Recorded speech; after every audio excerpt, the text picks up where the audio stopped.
Here we go. Welcome, welcome everyone to Infinite You. I am Dr. Sheri, and I am a spiritual psychologist, multidimensional mindset mentor, and soul-led success coach. And I definitely help people remember who they are, create an incredible multidimensional mindset so they can manifest whatever they want their desired reality to look like.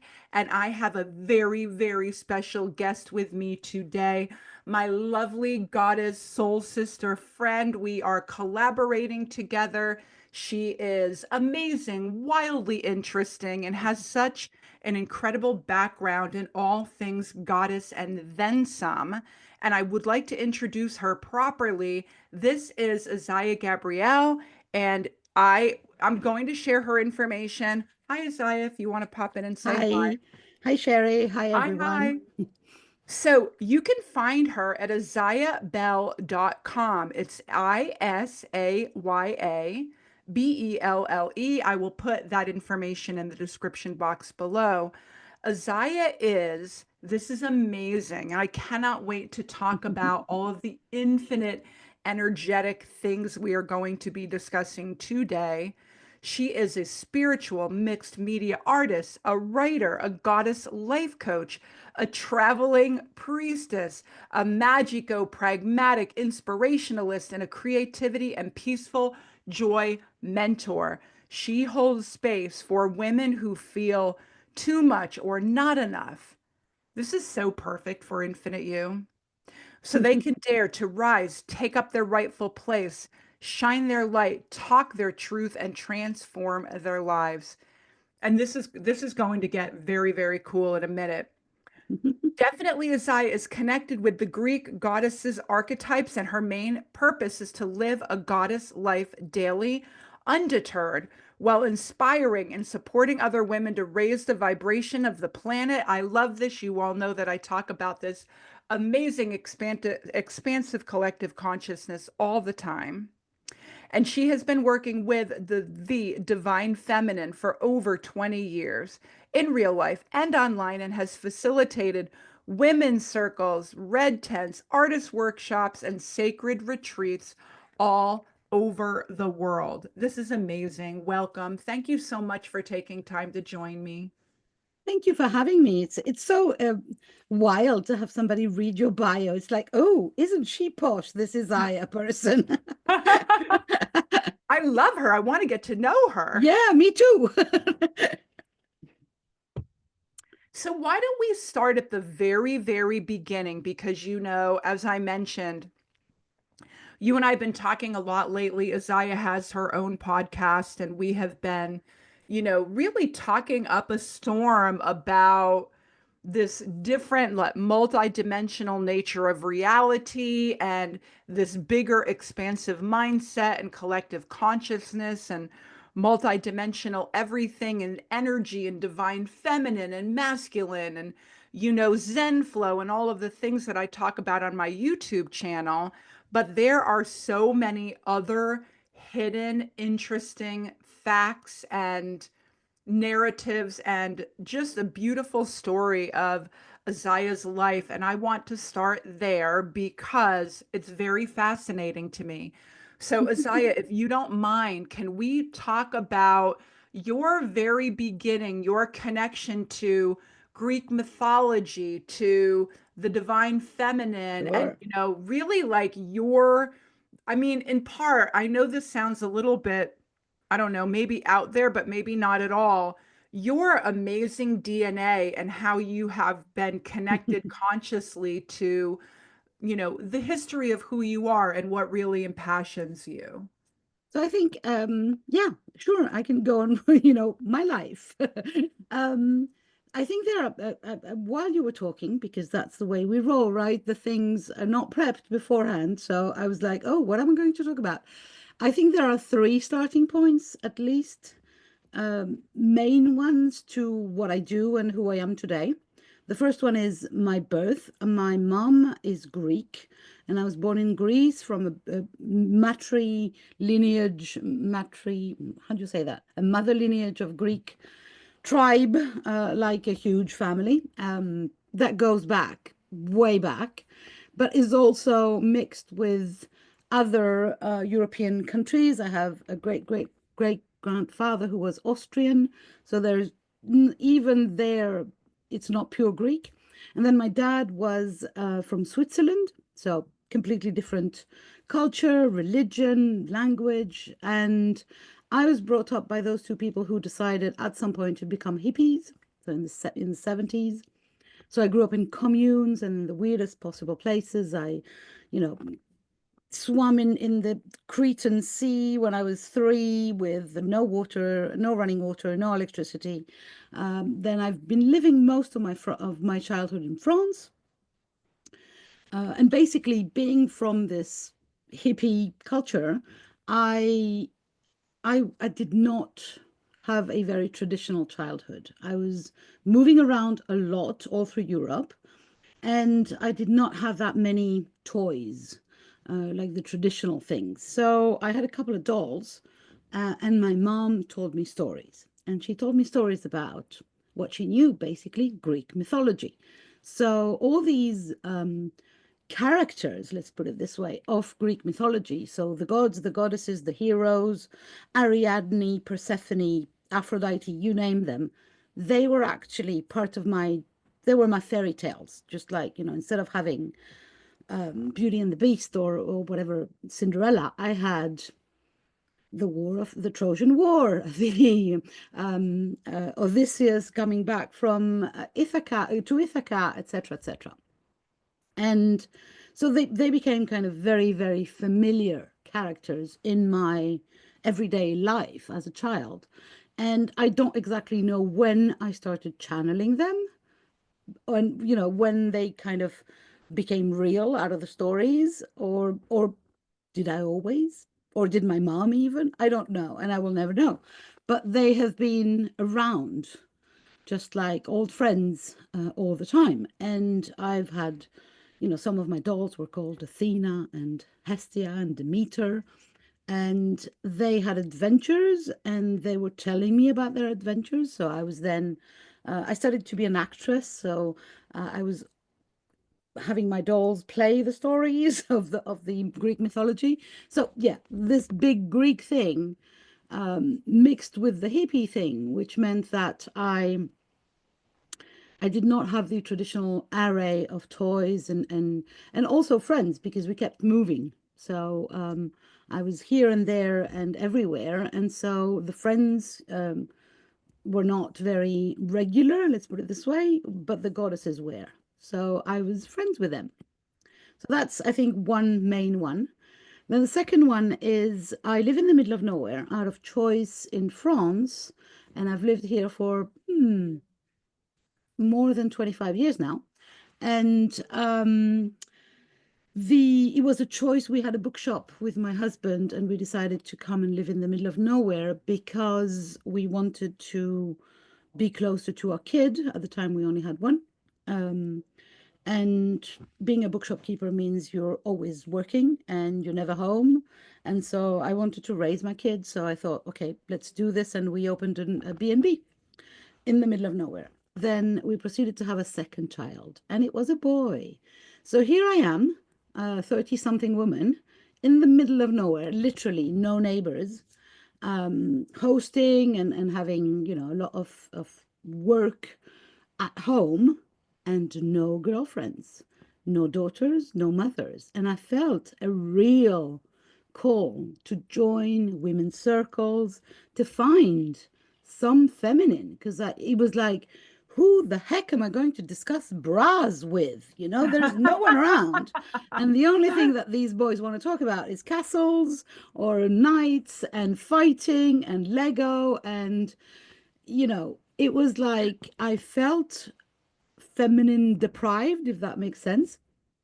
So I went on a quest when my kids were very young to find women mentors, teachers, to go and visit other women's circles, and then to actually open up my own women's circle so as to drag women towards me and have feminine conversations And then this mixed with the goddess thing meant that, the divine feminine was just there once again. And so the connection was almost made instantly, kind of. I did study with Miranda Gray, with various people, various women, amazing women around the world on red tents and the divine feminine, the menstrual connections or spiritual connections. But I'm also a Tantra practitioner and facilitator, and a salsa teacher for some reason. So, yeah, I've been doing a lot of things in my life. Um, but yeah, this is where the feminine comes in. And the third uh, big thing in my life was a few years ago, now 2016. I decided I was not going to turn 50 being a smoker. So I had smoked all my life, kind of this steady one pack of cigarettes, and it was part of my DNA almost. It was part of who I was. I'm Greek, I'm blonde, I'm a little plump, or a lot plump, depending on the years, and I'm a smoker. That was really part of who I was. And then um, I decided, okay, no, this is not happening. I'm not turning 50 being a smoker. So I actually, again, set myself on a quest to become a non smoker again. I read the books, I did the meditations, I actually did hypnosis, I wrote self hypnosis, I did a work of art. Every day I was adding to it. And for 30 days in November 2016, I did nothing but get ready to become a non-smoker as from December 1st, 2016. And I smoked my last cigarette on November the 30th, 2016, and I'm never ever going to smoke again. I know that for a fact. And then it hit me like a ton of bricks. Just wait a second. If my mind has been able to help me do this, what else can it do? And that opened the whole, you know, manifestation, meditation as a way to have and get everything, the universe, source connections, blah, blah, blah. It that became this huge part of, hey, I am not just me. I am so much bigger since, I could literally change what I thought was the essence of me. So, this being a smoker. So, if I can do that, wait a second, I can do anything. And so, yeah, from then on, I started even widening my interests and working with more and more clients and friends, and basically boring everybody with the idea that we are unique and incredibly powerful, and that we should not really, I hate using the word should, but we should not ever dim our lights and play it small, and we should go on about and live the goddess life that we deserve and that we Absolutely. And have. I have so many questions for you, but I do have to say, to dovetail in the last part of you, there is so much power and energy in deciding that we get to change and see ourselves Mm, differently. yeah. And I do think, and I just recorded a video about this. Actually, it may be coming up today. It may be. I can't remember. But there's so much energy and power in understanding that we humans really are on the planet to grow, to expand, to pivot, to change, to evolve. And it Yeah. really is really a matter of mindset. And it really is a matter of making a decision, being very, very clear in making a decision to know that we can do something Yeah. entirely different. Yeah. So thank you For for me, sharing that. I actually have a program about making decisions, which is called Persephone's Decision, because I believe that there's a lot of us women who are stuck in the Persephone archetype, which is an archetype of being the daughter of or the wife of somebody. And so transcending the Persephone archetype archetype, and making the decision to become your own person, basically, is for me the gateway, the first portal into everything. And Absolutely. it's owning the fact that it's everything is just a decision away. Absolutely. And I think for someone like me who made the decision to not have children in this lifetime outside of many dogs over the years, but no human children, I feel as though I had a little more latitude in making decisions for myself and what I wanted my life to look like throughout my life. But I do think that women who make that amazing decision to give birth to human children, or not even give birth to human children, they can adopt a child and go through that same human Of course. process where, we women definitely focus on that role of motherhood, of something else. And it kind of very easily, in a really lovely way, we're putting our energy into another human being. And then I do think we can lose sight of who we are in that Of course. process, Of course. for I sure. I did find myself drowning in motherhood a lot. Not that I have any regrets, but I know that at some point in my life I had to course correct and to remember who I was. Now the boys are very, very big and grown up people, so it's easier to an extent because there's less interference between me and my thoughts, basically, and me and my decisions. But it is motherhood is an amazing and very, very distracting thing. I think it's both. And I know we were not necessarily going down the path of motherhood because I really definitely want to talk about goddesses for sure. But I mean, there were circumstances around my decision making with not becoming a mom to a human in this lifetime. But part of it is that I knew my personality and I don't know how Mm, to do things less than 150%. mm, And I thought if I do the mom thing, I won't know how to not do that mm. 150%. Yeah, I could feel myself in the decision-making process, losing myself in it. But I want to get back to, I think I do want to ask you, and I'm fascinated by the Greek. How could I say this? I'm fascinated not just by your affinity for all things Greek goddess. I'm fascinated that you are, you know, connected to them in terms of your background, your DNA, your energy. It is fundamental to who you are. yeah, Where for me in this lifetime, being, an American girl, we learned about Greek goddesses and Roman goddesses, in of history course, class. of course.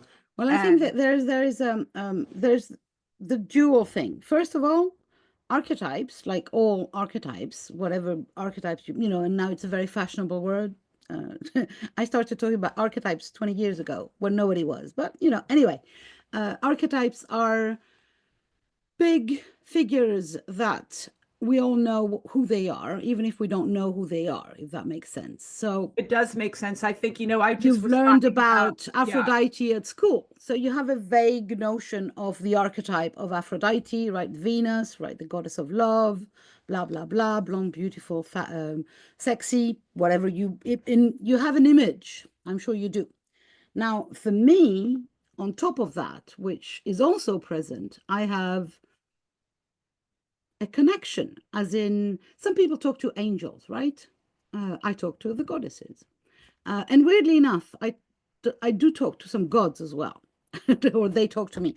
Um, so some of them, not all of them. Zeus is a very, very annoying character. So, but Hermes is a very dear friend. He's always there. He's a kind of Archangel Michael figure, but more jester-like, Joker-like. And yeah, so it's about for me it's been about owning that, yeah, this is channeling, this is what people talk about when they say, an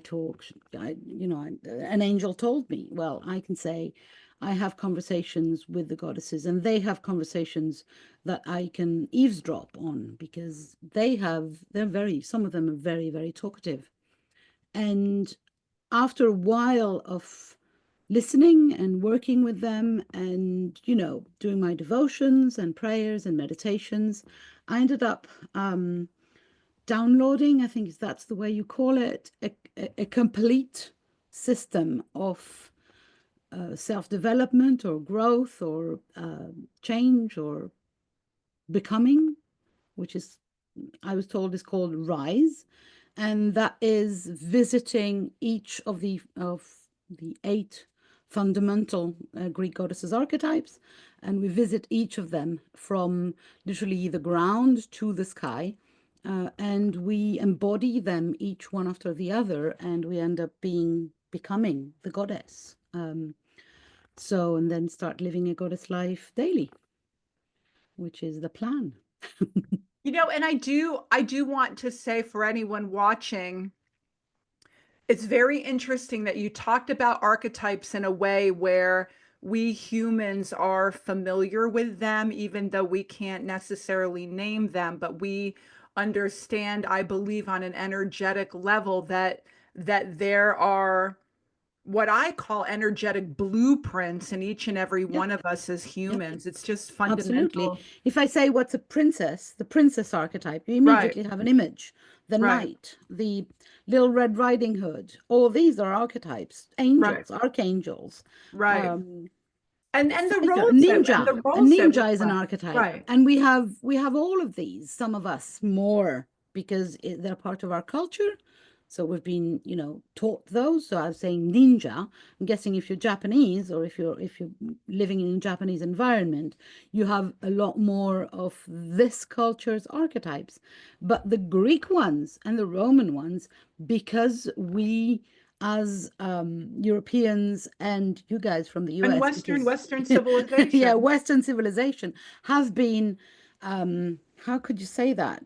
The Greeks and the Roman gods and cultures and goddesses have really infused the whole of the culture. And if you look at even the vocabulary, the words, how many songs do you know where the word Venus? you know, I can and think of a couple of them uh, right off the top of my head. yeah, yeah. And the planets are called the planets of the solar system are called out of Greek or Roman gods. So even when you say Mars, that's a Greek Exactly. god. So they're everywhere, right? And so we all have a connection to them. I happen to cultivate this connection. I love that. I love that. And for me, archetypes are much more Jungian, from my background in Of psychology. course. But it's exactly that same thing. So I've been talking about Jungian archetypes now for probably 30 years and did not go down the path of, Greek or Roman gods and goddesses.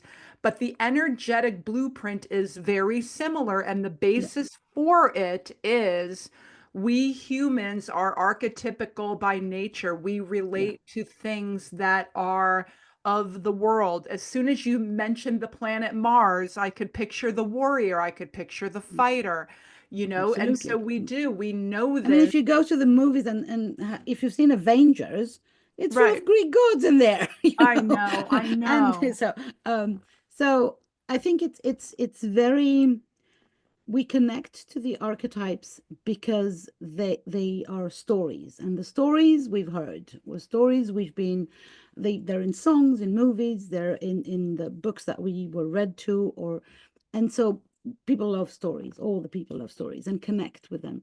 The stories that are shared by so many people become archetypes. And then these archetypes can help us navigate the big changes in our lives, and the big, um, yeah, injunctions, I would say. I believe that, I work with eight Greek goddesses fundamentally, although we have some friends around.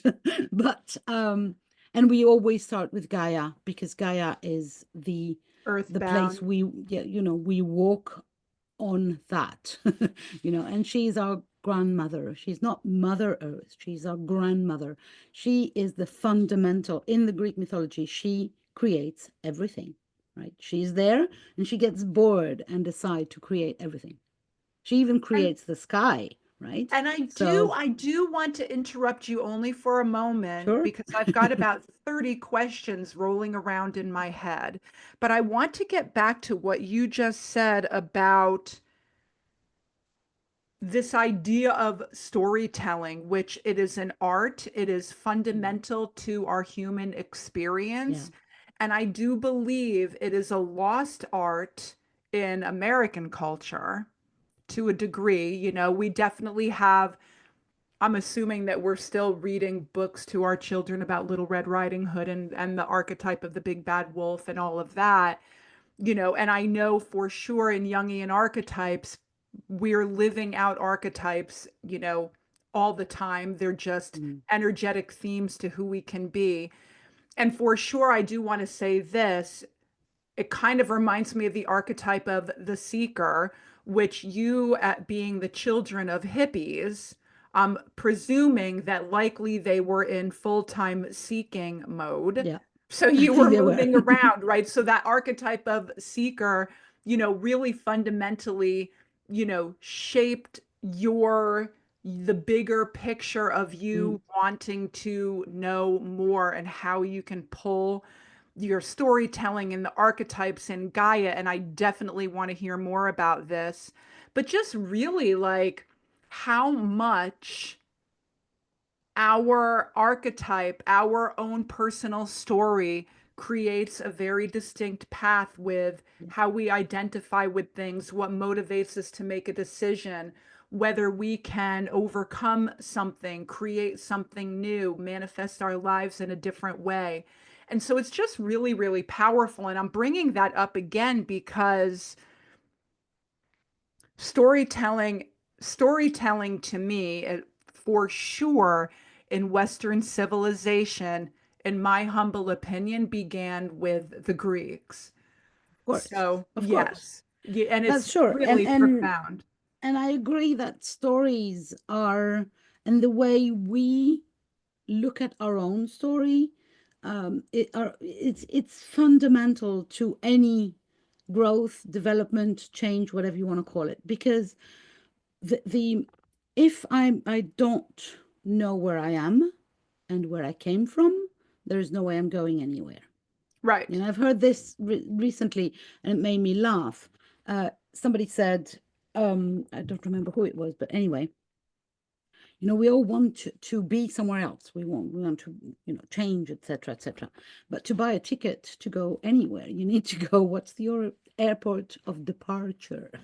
So where am I?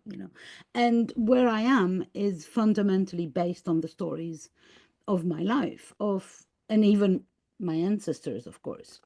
And I believe that you might be right when you say that in the US, you guys have lost some of it because of what I would call, and that's my opinion. I'm okay to take criticisms around that, but I think there is a kind of a formatting, a kind of shrinking of the type of story with Hollywood.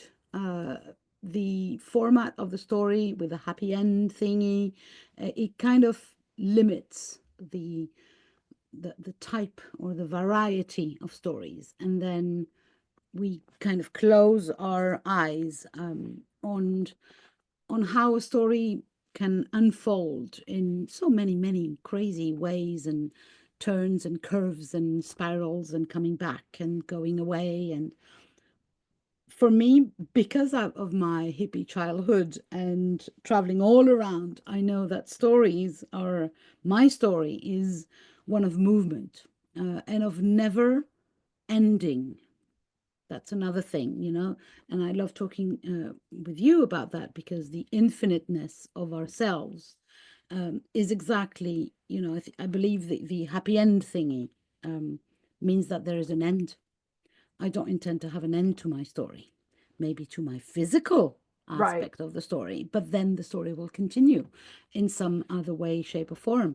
And I think that if we open up to that perspective, then the story is just every day is me making a decision and walking into a direction. And for a few years now, I've decided that my story is the one of a goddess, of a living a goddess life. I love that. And I definitely want to pick up where you left off on Gaia, but I do want to say, and I mean, this may not be the most politically correct thing to say, but I believe in my experience, having gone through a very classical education with a bachelor's degree, a master's degree, and a doctor of philosophy, for sure, it was that academic path was rooted in what Aristotle and Socrates and Plato started, of course, thousands of years ago, that dialectic, like that process of questioning and debate and understanding. And it's really very beautiful. It is really very romantic. And I definitely like to talk about energy a lot more, but in this academic sense, I think that we Americans may have lost part of the romance of it because, and this may sound really terrible, and it's only my opinion, I think that Western civilization has kind of been under attack, that in my mind, in American culture, we're moving farther away from it, and we're losing all of the beauty and the reverence for it because it somehow has been told in the bigger part of the culture that it is, I don't know, limited or I myopic. believe that there is mostly, and from the Italian Renaissance, there's been a confusion about the Greeks and the Romans to an extent, but the Greeks for sure. We have this um, belief that the Greeks had these white marble statues that were pure and, kind of grandiose and serene, and that goes with the philosophy and the arguments and all this culture that is kind of very peaceful to an extent and very intellectual. Now, recently, um, and when I say recently, I'd say something like 50 years ago, it has been discovered that the Greek statues were painted, but not like painted a little bit, like painted a lot, like colors all over the place, like flashing in your face, neon colors to an extent. So they had, the goddesses had makeup and fake lashes and red cheeks and red lips, and the whole dresses were painted in really lush and shiny colors. They find traces even so many years after that. And that brings me to we have, we as a civilization, we have decided what this culture was, but it wasn't like that. It was way more of a story. And if you listen to the mythology and the stories, it's a lot, but they're very, very human, these gods and goddesses, right? They have arguments, they cheat upon each other, they fight, they're very, very human. And if you imagine that on top of that, they were the revered. Anyway, the statues were painted, and the colors in the temples, they were luxurious and abundant, and it makes for way more of a sensual experience and a story experience, or yeah, more of an experience and less of a mind thing. And we've been talking, you and me, around the mind being sometimes a saboteur for the rest of ourselves. And I believe that the Greeks had this, um, contrary to what we have made them, they were not focusing that much on the mind, but they were a lot focusing on the spirit. So on devotions, gods, etc., etc. and on the sensuality of life. So on the colors, and supposedly they are even discussing now that some of the statues were anointed with essential oils so that they smelled nice for people to go and pray. So it's really interesting how what we made of the Greeks, and I'm not sure about the Romans because I'm not well educated enough, but the Greeks I'm sure. And when you look at Greece today, this exuberance of colors is very much still in the culture 6,000 years after. So It's absolutely incredible. And I mean, it definitely, to me, it just reminds me of, and I don't want to sound cheeky, but I think it will come across as cheeky, that the Greeks were very aware of the multidimensional nature of this human experience, that they were it feels playing, like that for me too. It that they feels were like that for me playing, too. Yeah, you that it know? was way more of way less of a mind thing, and being having lived in France most of my life and having become French because I have a French passport now. We in France are very, very much centered around the thought of philosopher Descartes, whose main thing is, I think, thus I am. So my existence Absolutely. relies on my thinking. I'm not sure about my translation, but that's what No, it that's means. right. That's exactly right. I think, therefore I am.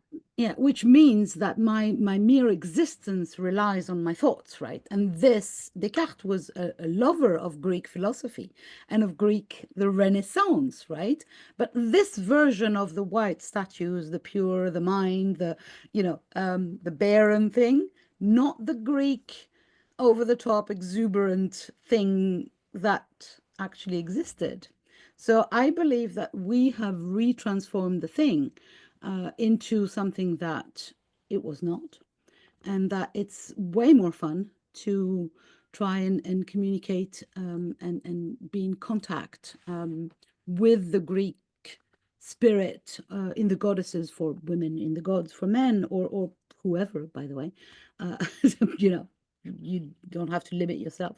I so happen to work with women, and I explained earlier on why, because I was deprived of feminine companionship.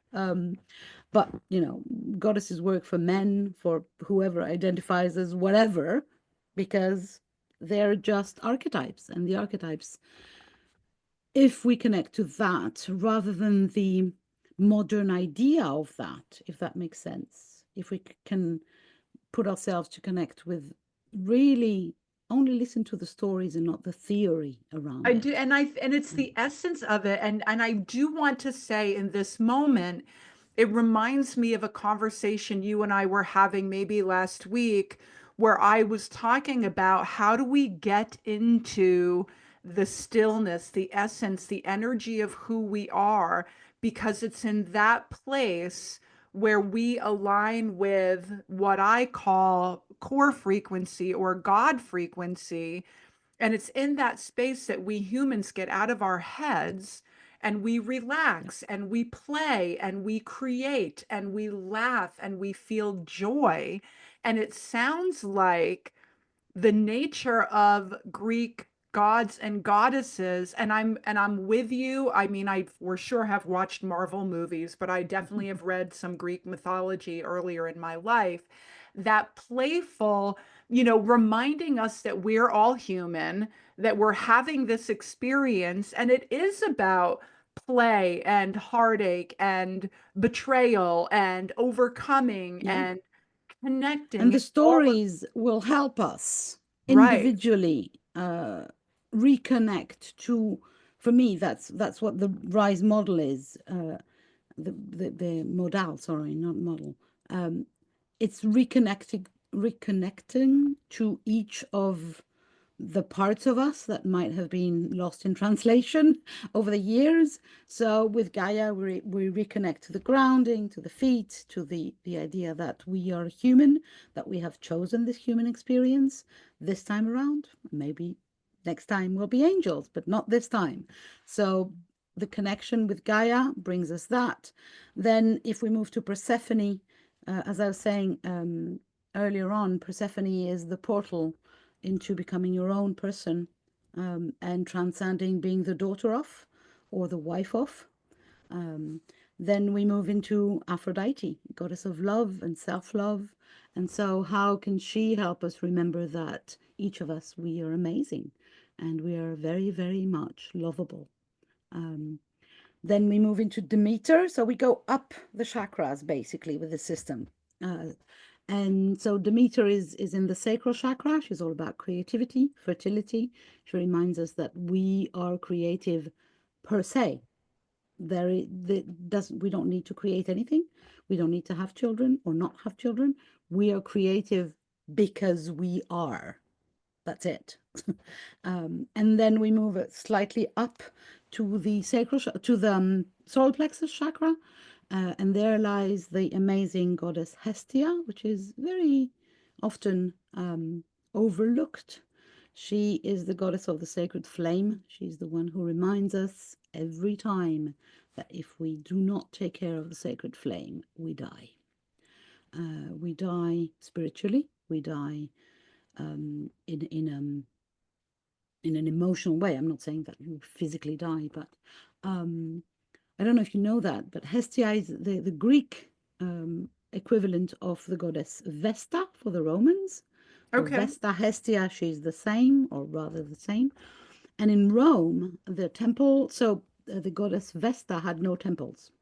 Her temples were every altar, every hearth on every other temple belonged to Vesta. And her priestesses went from one temple to another, tending to the hearths and the flames. And if one flame um, happened to stop, to not burn anymore, they were all killed, executed. For It's me, that's incredible. an And there's, amazing reminder, of if you do not take care of your sacred fire, that's what happens. You die, literally. and I do want to bring this back to, the solar plexus chakra, which is all about fire. It is definitely where we take action. It is definitely a part of our self-esteem, our self-worth, our feeling of Absolutely. confidence. And so it's amazing to me to think in a story that if one flame goes out, that can almost be, and I think I'm being possibly melodramatic, but it sounds almost like the death of the ego, Yeah. and not in a positive way. No, not in a positive way at And all. I do, and I At all. do want to say this just as an aside. I remember when I was very much aligning with on my own spiritual journey many, many, many years ago, I decided that I was not going to live from ego.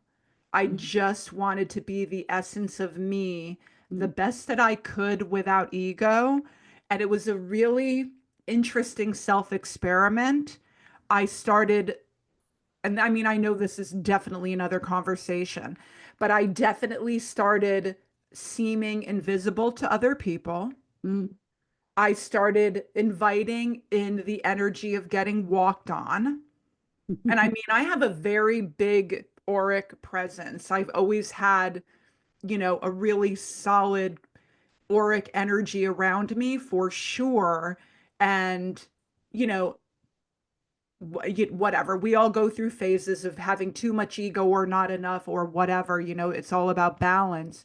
But when I very intentionally started to put out the fire of me, it was not a positive experience in any way, No, shape, or form. And I really had no. to put a halt on it and get back to myself. So Yeah, I no, had to share that. I It was believe that is profound. literally the message of Hestia or Vesta, and and I always mention that because it's fun. They're all connected, these archetypes. So Hestia, Roman equivalent Vesta, and then there is a Celtic equivalent, the goddess Brigid or Brigid, whatever you want to call her. Oh, we talked Again, about is linked her. with the same archetype of taking care of the sacred flame. And Brigid has got a sword in her hand always to protect any incursion into, boundary style. Not me, not coming in. So really Incredible. interesting. Yeah. And I really resonate with that Celtic energy because I've got so much Irish going on in my Yeah, this I'm not lifetime supposed background. to. I don't think I've ever I've never done my DNA thingy, but I'm not supposed to have any Irish heritage. But the day I stepped foot, literally foot, on the Irish ground, I started crying. I came down the plane, and as soon as my feet touched the ground, I started crying. I think And it that was might be like, where we know okay, one another from, for sure. okay, I been felt the here then. same. When I was in Dublin and I stepped foot into Trinity Library, I just lost it. I just was a Yeah, puddle. The energy yeah, there was just yeah. amazing. I Absolutely. agree, absolutely. So So yeah, tell me more. I know we talked about going from Gaia to so we've Persephone. gone up to the solar plexus chakra and meeting the goddess Hestia, and then one chakra up is the heart chakra. And as you know, the heart chakra has a dual color thing, right? It's got the green and the pink. And so there we meet the goddess Artemis.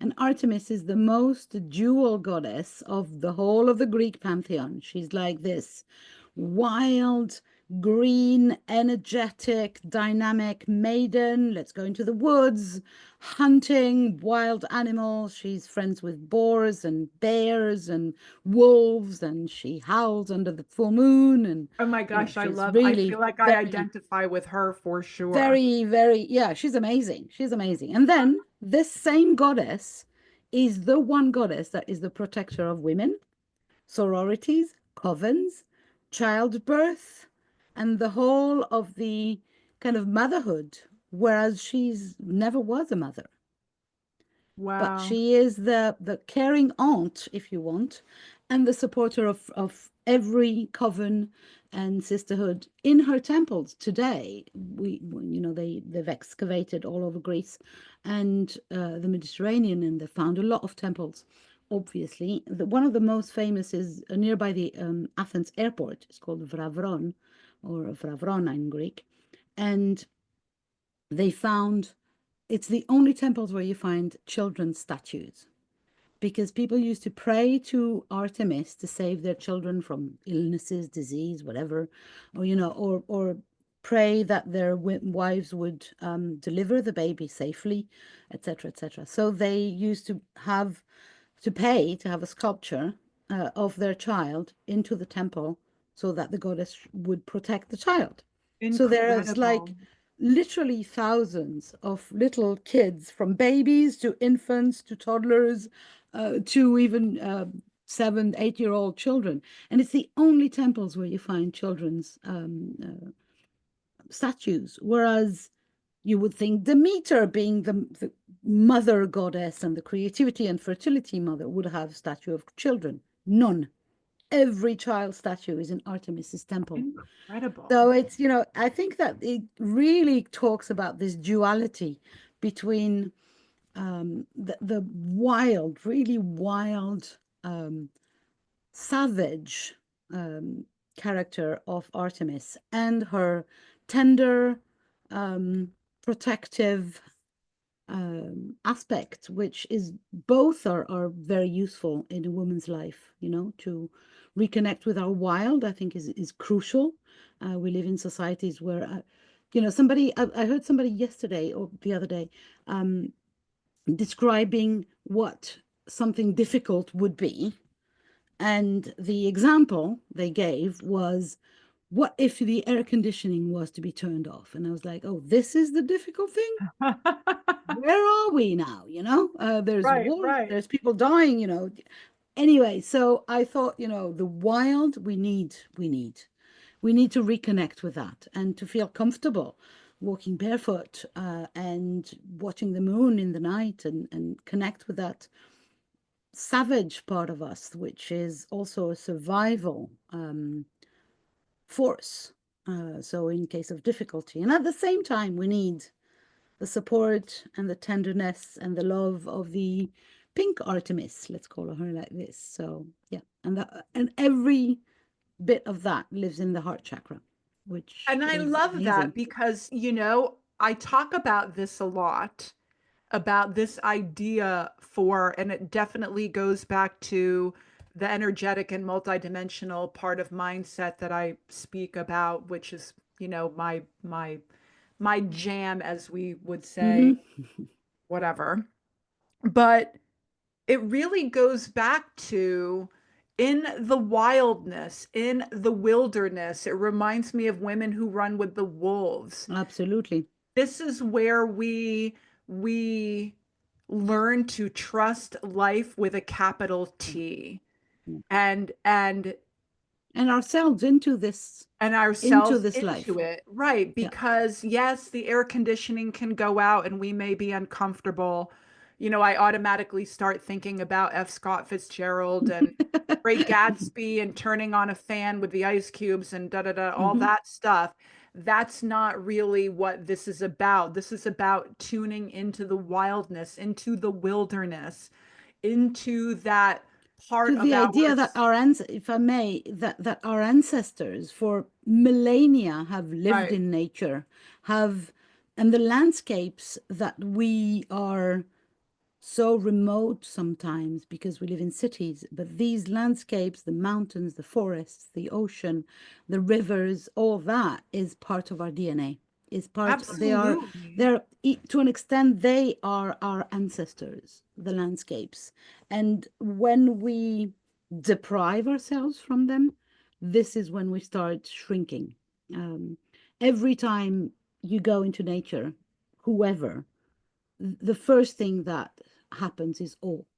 It's like, wow, every time. Any nature, even if it's not very impressive, it's just one tree in your local park. It's like, hey, it changes every season. How amazing. And this is where Artemis comes in to remind us that when we cut ourselves from that, we deprive ourselves and we shrink. On many, many levels, we're missing out, tuning in to the fundamental connection that we are a part of nature. We are one with nature. And on a quantum level, we're not separate from it. This is where the Yeah, magic is. This is where yeah. the ethereals And live. this This is where is the heart where, is. I don't want right. to, sound like a cheeky But it's true. serial name, but that's why for me, and the message of Artemis was crystal clear when she came up with, when I asked her, so where are you going to sit? Which chakra choice? And she said, well, the heart, of course. And he was like, you know, no conversation. By the way, they talk any language, right? So my messages come in Greek, in French, in English, whatever. Sometimes Hestia even speaks in Italian, so you never know. Ooh, I mean that that My Italian is not really good, so I have to, sometimes it's complicated. I Thank love the that. goddess for light language because that I understand. It doesn't mean anything, but I understand it. It's absolutely incredible. And the heart, and we forget this as well. We are not manifesting and creating from our minds. We are No, manifesting and creating from heart mind yeah, coherence. yeah, The heart is what's tuned in. And yeah, that's why when we want to shift and create and pivot and see something new, and bring something into attract something into our physical reality in a new way, it begins in the heart and it ends in the heart. yeah, I mean, yeah. it's fundamental. But I Although, do, no, sorry, finish. no, no, go ahead, go ahead. I love riffing. Although the next chakra, if we go up, is the throat chakra, where the very annoying Athena lives. So Athena is goddess of wisdom, right? She's the mind. She's literally the mind, right? Um, strategy, planning, organization, wisdom, the whole. She's the squarest of them all. She's like so, yeah, everything has to be organized and thought and planned, and it's so needed, this connection as well, because the heart, Artemis can go wild and go in all the directions, and Athena comes and says, hey, listen, just a minute, let's make a plan for that. Let's make a plan for that so that we can actually help ourselves change with, steps, I because agree. otherwise it's It's just the a wild, structure. It's yeah. the structure. And I Exactly. And Athena is Miss Structure impersonated. She is sometimes so annoying. It And for reminds me of Saturn. spiritual, yeah, Yeah. and for spiritual people, um, she sometimes is the both the one they fear the most, the mind, you have to shut the mind up, and the one that they don't own. Because actually, the mind is a very powerful thing and it's not an enemy. We have to make friends with it. Again, if we only want to manifest things in our lives and we never make a plan for it, it stays into the dream state, the wild chaos of Artemis, and nothing happens. So we need Athena. And we need the planning and we need the structure because otherwise we go crazy. Now, the I problem love this is is where we've let's landed. not get stuck into the structure because then the little square box of Athena might be very, very annoying. And that's why we have a sixth chakra. So we have the goddess Hera, who is actually the queen of gods and goddesses in Greece. She is the wife of Zeus, and she lives in the sixth chakra, so in the third eye, all in purple gowns and amazing peacock feathers. And she's got this queen energy of this is my queendom. So we finally, visited all the stages and we end up with the queen who owns everything. She owns from the top to the bottom all of the archetypes. And she has two areas of expertise. One is expressing emotions in a safe way. So she demonstrates that in every story you hear by doing the exact opposite. She's always described as somebody who is not in control of her emotions. And so the message is, what if we did not follow her advice? And the other thing that, more seriously, she helps us deal with is commitment, because that's what I believe is the one thing that most people will not do is really commit to whatever it is they want to do. Because if you want to change, it's yes, it is about making a decision.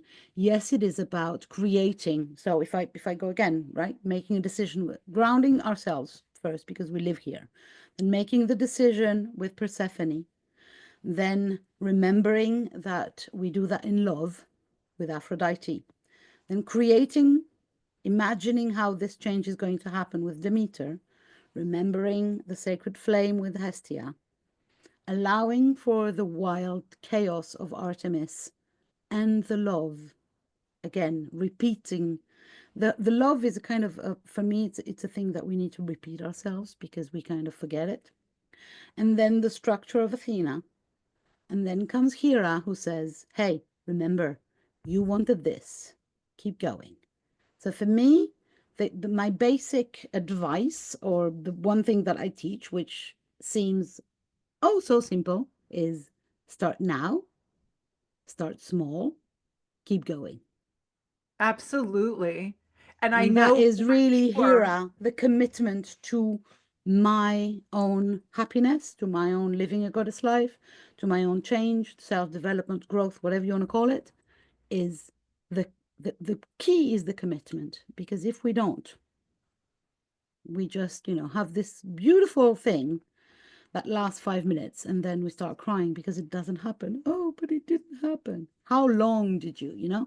I was talking about Exactly. that with a friend the other day, and I was saying, imagine a baby or a toddler that stands up and they obviously fall, the first time. And the first 20 times, 30, 100 times they fall over. They don't walk straight up, right? Imagine if we were to do this, apply the same stubbornness and commitment to our change process. I'm going to fail 3,000 times, but I'll keep going. That's what Hera is about. She was married to Zeus. He was cheating all over the place. That's what the stories tell us. And she still stayed. She was committed to her being the queen, to herself as a queen, not so much as a wife, but to her being the queen of the queendom. And she stayed true to herself and to that commitment. And the energy of the third eye is really all about spiritual responsibility. Yeah, We come into physical form for a purpose, for a reason. We ask for it. We want this. And so, what do we do while we're here? yeah. And so my rise model ends up with the crown chakra, uh, which is the realm of a very unknown goddess called Iris. And Iris is the Greek goddess of the rainbow. So she has all the other colors, right? And in the Greek mythology, she's the messenger from the humans to the gods and from the gods to the humans. So she is the bridge, the rainbow, right? That goes from earth to sky. And the goal, if you, or the end goal of going through this rise modal is to actually become able to discuss with the goddess, so to be the goddess, to be the messenger, so to become Iris. Voila. So It's that's my, beautiful. yeah, it is. It's really beautiful process to go through, and it's not always fun and games because some of these archetypes really challenge us into places and painful areas, and we have to visit some trauma and we have to give some permissions. And you know, there's really it's a path. It's a pathway. It's not a theory because I believe that whatever we want to accomplish, we need to be doing it, not talking about it or thinking it, but really doing it. Well, right. And I think that, it goes back to the beginning of our conversation. There's something really beautiful about these stories through the millennia Yeah, that have that exist for the sole purpose of us paying attention and actually applying them and yeah, living them and being them and, you know, really entangling with them so we can use them to expand our consciousness, become, tune into our potential, and understand really, I think, how powerful we are as co yeah. creators. And When I I say don't live know a of goddess any. life, that's what I mean. I mean, you know, we can be, each of us can be a goddess or a god, whatever you want to call it. Exactly. We can be the divine. We are the universe. It's the same, you know, it's a different way of saying things, but it's the same message of we have to grow into our universe consciousness or our divine consciousness up to the moment where we live a goddess life every day, in whatever way that means for you or for me. Or it's not going to be the same thing, but it's this really growing into becoming this rainbow bridge between human and divine, or between human and cosmos, whatever you want to call it. And And I do, that's it sounds to me from my lesson from you today that I learned so many amazing things. But one of the things that I learned is that it is not about perfection. The no, gods and goddesses definitely show us of our humanness. And it's of not one course. or the other. It is not one or the No, other. There's no, no. nothing black and It's about white. becoming the bridge between and being Right. the conduit, but it's not about letting go of the physicality or the humanness, and it's never about becoming this perfection of divine divinity, um, because this is not this lifetime. It's not the nature This of is why not this we're here. lifetime. No, And no, and no. you and I talk about This, you and I have talked about this on your podcast. When I talk about multidimensionality and I talk about our three-dimensional physical bodies and our physical reality, and 4D is our intellectual aspect, and then 5D is our energetic, spiritual, soulful aspect. A lot of us, especially those who are spiritually leaning, we definitely kind of want to get out of the physical 3D mode. It's a burden. And it's the exact opposite of that. We are here to play and experience in this yeah, physical and reality, use our minds when It And really remember works that we for are us. both, that Right. we are this bridge, this rainbow bridge from the earth to the sky and back. And it's not about cutting that bridge into or using that bridge and then being somewhere else. We are the bridge. Right. And it's not about working toward being perfect and fixing ourselves. No. It's embracing all of No. the aspects of who we Exactly. are No, and in a that is really the mythology is very, very clear about that. None of these gods or goddesses are perfect. None of them are finished, are as in, they're evolving. Even if you read through the stories, you can see that they are characters of their own stories and they have an evolution. Sometimes in the stories, you will find that one particular goddess has this kind of attitude at the beginning and then she changes her mind. They're not stuck, and neither are we. We are free to evolve and to become in this lifetime. We have chosen, I believe that it's a choice, to live as an incarnated being, as a human, but that the road is remembering that we are way more than that, not cutting ourselves from the human and not searching for perfection because perfection, well, the perfection thing, I always say the same thing. The only perfect things are perfection is immobility, right? Uh, because as soon as it moves, it can only go downwards, basically, right? If right, we're right. so the only perfect things are not moving, and the only things not moving are dead. It's It's true. simple as that. It's true. Every other living thing is moving all the time. Even the atoms in the leaves, in the wood, everything is moving. So if you're looking for perfection, you're going to get it when you're dead. Right. I And know it's then beautiful. And short-lived. I, and I definitely, my big takeaway, and there are many from this conversation, but one of them is embrace yourself and life to this fullest and Yeah. create and live in your heart and feel joy and laughter and all of the things that Yeah, we and humans and are you know, privileged to be do. all of these archetypes, Right, because it's I get asked very often, oh, but do you have a quiz or a test that I can know which archetype I am? And I'm going, no, no, this is not how this works. You are right. all of them. And it's about playing in the field of infinite possibilities of, hey, today I'll be Aphrodite, tomorrow I'll be Demeter, and or in 5 minutes I'll be Demeter, because we are this infinite thing, person, Absolutely. soul, There are whatever you days want to that call I it. definitely feel like Athena, Yeah. and There are I do. many, many days that I feel like Gaia, the grouchy grandmother that, is fed up with everything and just wants to be left alone. Right, Yeah. right. Mostly, when I used to have my period, these days were Gaia days. I love it. And if someone wants to know more about archetypes and taking a quiz, there are definitely quizzes you can take online for sure in the Jungian realm.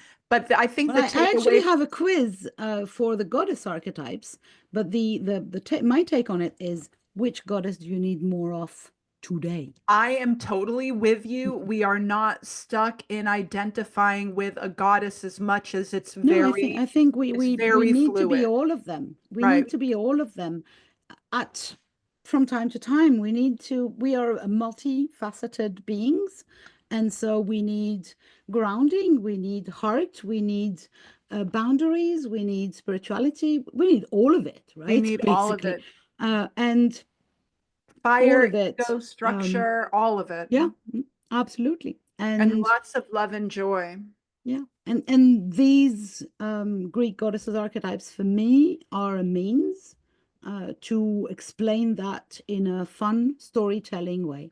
It's beautiful. So I would love to ask you if you have anything to add, because this could be a great spot to for me No, to I think mention. it's good if people want to reach out to for more. There on my website, you will find that I have created an oracle deck that is all about self-care with the goddesses. That I have some sessions, some courses about each of the goddesses. You can take the quiz; it's a free quiz to know which goddess you need more of today, and you'll get your answers and a little meditation to help you connect with that particular archetype. I've got more than 300 blog posts explaining all the system and how what does living a goddess life mean to me daily. And yeah, I love sharing with people and talking with people. So please feel free to reach out. Absolutely. And I will Um, definitely put everything in the description box and how people can reach out to you. Awesome. And I don't know if this is going to be published anytime soon, but my brand new thing, which I'm really happy about, so I'm going to talk about it. It's called 30 Days of Goddess Self-Love. And it's actually a new program that I've created that is centered on the idea that we need to be doing self-love. And that it's not a concept or a theory, that it's something that we do. And so every day for 30 days, I send you a little video where I explain one particular practice of self-love. That is, each of them are linked to a goddess, obviously, but also I do it. So you will see me painting or walking outside or doing whatever I Ooh, when does suggest you this do. It's start? not a theory. Oh, it's an evergreen program, so you can just, Oh, good. Oh, great. there's if you're listening to this podcast or to this YouTube video on in May 2025, there is an early bird price until the end of the month because it's my birthday. So you can have it for 33 euros. After that, it's going to be more expensive. So if you're late to the party, you can still have it. And it's an evergreen thing, and it's a lifetime access program. So it's about doing it over again and over Oh, again good. because Okay, we great. need to be doing self-love. And there's a lot of free Absolutely. stuff also. You'll find everything. And yeah, thank you very much for having me.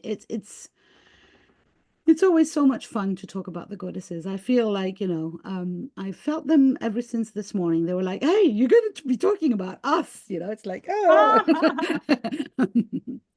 It's beautiful. It's wonderful. Thank you for coming on.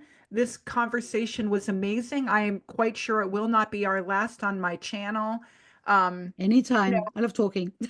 and I mean, and Oh. for sure, my Oh, purpose and I'm going really. to use also this platform to remind everyone that you are a guest on my podcast. We've recorded 5 incredible episodes that are going to be spread over the course of the summer. And I'm so, so happy that we did this. It was amazing. And again, we might do some more there too. I think that we will. I think that we will.